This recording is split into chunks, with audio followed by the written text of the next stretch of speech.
आपण सत्तेत असू नसू, लोकांच्या अनेक टीकेला मी तोंड दिलेला आहे. संघर्ष जीवनात माझ्या 5वीला पुजलेला आहे.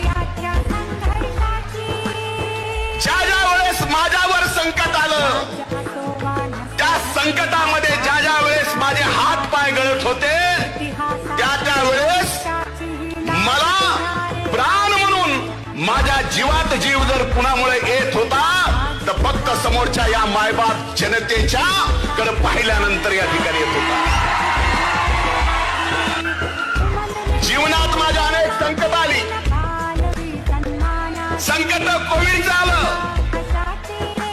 संकट राजकीय आली, पण जोपर्यंत माझं नातं या माझ्या मातीतल्या माय माऊलीशी, वडीलधाऱ्याशी आणि माझ्या भावाशी जुळलेलं, तोपर्यंत जगात मी कुणालाही घाबरत